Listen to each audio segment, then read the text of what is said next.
여러분, 안녕하세요. 경제적 자유를 추구하는 주식 부자 주부입니다.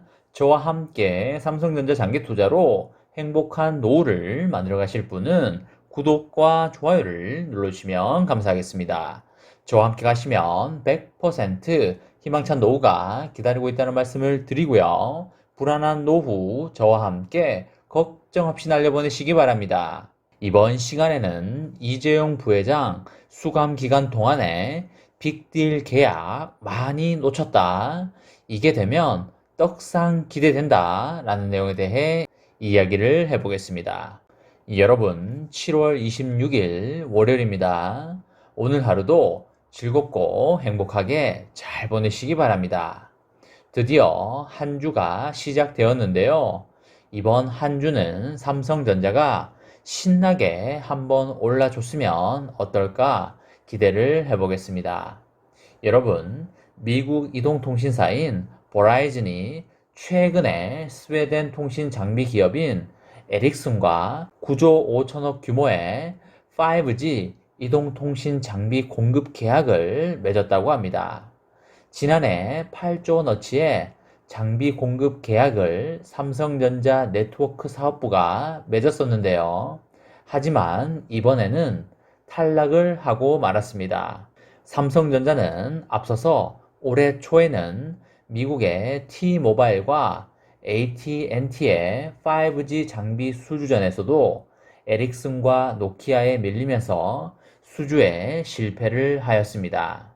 작년에 버라이즌 수주 과정에서 이재용 부회장과 한스 베스트벨이 버라이즌 최고 경영자와의 인맥이 결정적인 역할을 하면서 수주에 성공을 했었는데요. 이재용 부회장은 버라이즌 이외에도 독일의 도이치텔레콤, 그리고 인도의 릴라이언스, 그리고 일본의 NTT 도코모와 KDDI 등의 통신업계 최고 경영진과 직접 만나서 수주에 공을 많이 들여왔는데요. 이재용 부회장이 올해 초에 재수감이 되면서 에릭슨 등의 기존 강자들에게 다시 밀리고 있는 모습을 보여주고 있습니다. 수감 기간 동안에 빅딜 계약을 많이 놓쳐서 너무나 안타깝습니다.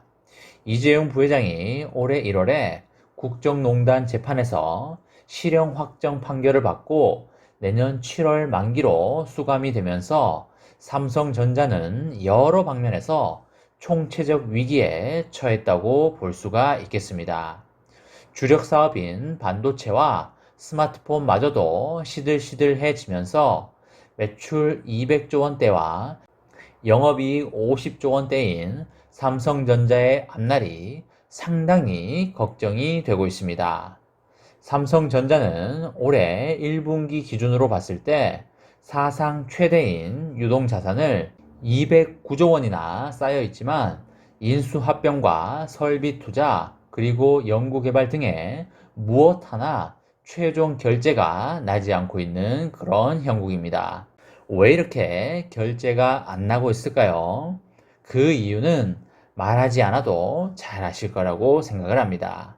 삼성전자는 올해 1분기 말 기준으로 시가총액 531조 원에 대비하여 24% 정도에 이르는 131조 원 정도의 현금성 자산을 보유하고 있습니다. 여러분, 131조 원의 현금을 가지고 있습니다. 정말 많지 않습니까? 현금 비중이 5%에서 10%에 불과한 애플과 인텔, 그리고 마이크로소프트 같은 세계적인 IT 기업에 비해서 좀처럼 투자의 속도를 내지 못하고 있습니다. 그냥 현금만 가지고 있는 거라고 보시면 되시겠습니다. 현금을 써서 매출액을 상승시켜야지만 주가가 상승을 할 수 있습니다. 지난해 1분기 삼성전자는 통신장비 시장에서 13.2% 점유율로 에릭슨과 그리고 핀란드 노키아를 압박하고 있는 형국이었는데요. 세계 1위인 중국 화웨이에 대한 미국의 제재가 가해지면서 통신업계는 삼성전자가 빈틈을 노려서 성장세를 계속 가속화할 것으로 기대를 했었습니다. 그러나 올해 1분기에 다다르면서 삼성전자의 시장 점유율은 7%대로 오히려 뒷걸음질 치고 있습니다. 그것에 대한 결정적인 이유는 이번 연도 버라이즌 계약 탈락 등의 대규모 수주에서 떨어졌기 때문입니다. 왜 떨어졌을까요? 이유는 말을 하지 않도록 하겠습니다. 삼성전자의 미래는 파운드리에 달려있다고 봐도 무방한데요. 반도체 사업의 명운을 건 시스템 반도체 전쟁에서도 삼전은 소외가 되고 있습니다. 이재용 부회장은 2019년에 시스템 반도체 비전 2030 선언을 통해서 2030년까지 133조 원을 투자해서 대만의 TSMC를 제치고 세계 1위에 오르겠다고 선포하였습니다. 하지만 이재용 부회장이 수감된 뒤에 이것은 그냥 청사진으로만 남아있는 상황입니다. 이재용 부회장이 수감되기 전에 착공을 한 평택 3캠퍼스만 내년 상반기 준공을 목표로 공사가 진행 중에 있고요. 삼성전자는 133조 원 대신 2030년까지 171조 원을 투자하겠다고 올해 5월에 계획을 수정했지만 170억 달러짜리 미국 텍사스주 오스틴 파운드리 공장 증설안은 4개월째 검토 중에 있습니다. 설상가상으로 삼성전자의 차세대 기술인 3나노미터급 파운드리 공정은 개발이 지연되어서 당초 일정보다 2년이 늦은 2024년 정도에 양산이 가능할 전망입니다. 이 사이에 삼성전자의 최대 경쟁자들은 착착착 잘 움직이고 있는데요. TSMC는 올해 280억 달러 그리고 2024년까지 총 1280억 달러를 파운드리 설비 투자에 쏟아붓는다고 올해 초에 선언을 하였습니다. 360억 달러 규모의 2나노급 미국 애리조나주 신공장도 작년 말에 착공을 하였습니다. 3나노 기술 상용화 일정도 내년으로 앞당기고요. 애플과 인텔이 벌써 3나노 반도체 고객사로 낙점되어서 시제품을 받아보고 있습니다. 지난 3월에 파운드리 시장 재진출을 선언한 미국의 인텔도 200억 달러를 투자하여 애리조나주에 파운드리 공장 2곳을 짓기로 하였습니다. 300억 달러를 들여서 세계 4위 파운드리 기업인 글로벌 파운드리를 인수도 도전하고 있습니다.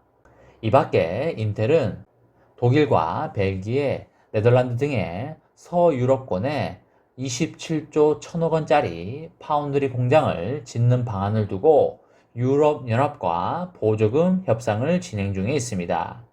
인텔은 장기적으로 이 공장에 총 1천억 달러를 투자하겠다고 약속하였습니다. 삼성전자는 메모리 반도체와 스마트폰 이후에 새로운 먹거리가 사실상 눈에 잘 띄지가 않는데요. 시스템 반도체 같은 신사업을 성공시키려면 과감한 설비 투자와 글로벌 M&A가 당연히 필수라고 보여집니다. 아직 국내 기업 환경은 각 계열사 CEO가 결정권자의 역할보다는 실질적인 최고 운영 책임자의 역할을 수행하고 있습니다.